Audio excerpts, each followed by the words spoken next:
বাড়ি থেকে এসে এত মানে অপরিষ্কার বাসা ছিল, গুছাতে গুছাতে আমার শেষ শরীর। সো হ্যালো এভরিওয়ান, আসসালামু আলাইকুম। কেমন আছেন সবাই?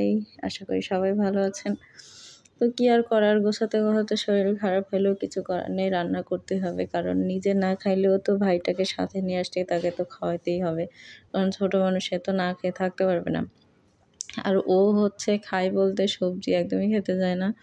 ও খাবে একমাত্র হচ্ছে পোলাও, মাংস, ডাল এরকম মানে খাবার খাবে। সবজি খেতেই চায় না, এত বদমাইশ। তো কি আর করার, ও যেহেতু আসছে, ছোট মানুষ যা খাবে তাই খাওয়াইতেই হবে কষ্ট হইলেও। তো আমি এখানে ফ্রাইড রাইস খাইতে চাচ্ছিল, এই জন্য ফ্রাইড রাইস বানাচ্ছিলাম। তারপরে চিকেন সবজি বানাচ্ছিলাম। মানে রেস্টুরেন্টে যেই সবজিটা আরকি দেয় ওইটা আমার অনেক বেশি ভালো লাগে।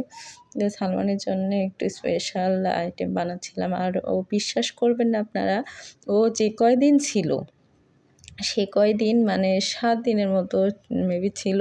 ৭ দিনের মধ্যে মনে হয় ১ দিন ও হচ্ছে ভাত খাইছে, যেদিন আমি হচ্ছে আলুর ঘাঁটি করছিলাম। আমাদের নওগাঁর বিখ্যাত আলুর ঘাঁটি করছিলাম, সেদিন একটু ভাত খাইছে। এছাড়া বাদবাকি দিন ১ কড়াই করে আমি পোলাও করছি।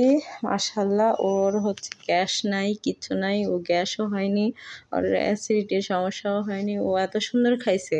আর আমি তো জানি না কি হয়েছে আমার শরীরে, আমি মাছ, মাংস, তরকারি কোনো কিছুই খাইতে পারছি না।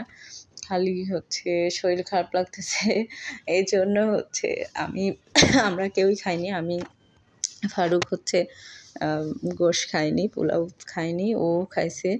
আমরা ভাত, ডাল, সবজি এগুলোই খাইছি। বাসা থেকে যেই সবজিটা আনছিলাম ওইটাই রান্না করছিলাম। তো এখানে হচ্ছে আমি ওর জন্যেই স্পেশালি এগুলো রান্না করতেছিলাম। ভুনা, তারপরে চিকেন ফ্রাই, ফ্রাইড রাইস এগুলো করছিলাম।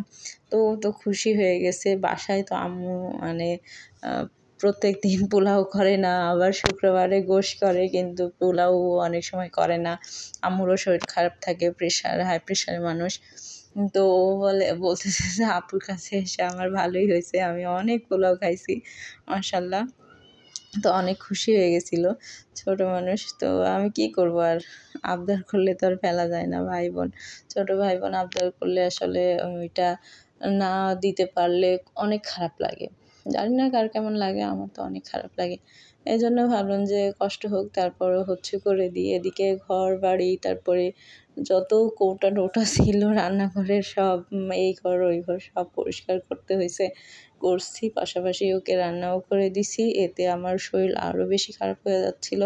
তারপর কি আর করার, রান্না টান্না করেই আমি দুপুরে এত পরিমাণ মানে দুপুরে শুইলেই শরীর এত ক্লান্ত, শোয়ার সাথে সাথে ঘুমিয়ে যাচ্ছিলাম আর কি। তো আমার কথা বলতে বলতে রান্না প্রায় শেষ। সেখানে গোশ কষাচ্ছিলাম। আর হচ্ছে ও তো গোশ পেয়ে আর বারবার জিজ্ঞেস করতেছিল যে তোমার রান্না কত দূর,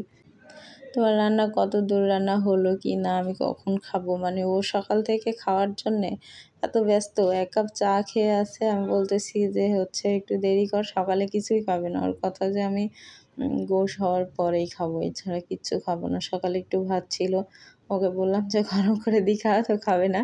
কি আর করার। তো আমি এদিকে রান্না করছিলাম, আলহামদুলিল্লাহ রান্নাও শেষ। এই তো বাদবাকি ভিডিও ক্লিপ আমার নিতে ভুলে গেছি, নেওয়া হয়নি। তো এই তো আমার হচ্ছে ফ্রাইড রাইস, তারপরে সবজি, চিকেন ফ্রাই এগুলো রান্না হয়ে গেছে। তারপরে ওকে খেতে দিলাম। ফার্স্টে ওকেই দিছি, কারণ ওরও অনেক খিদে পাইছিল।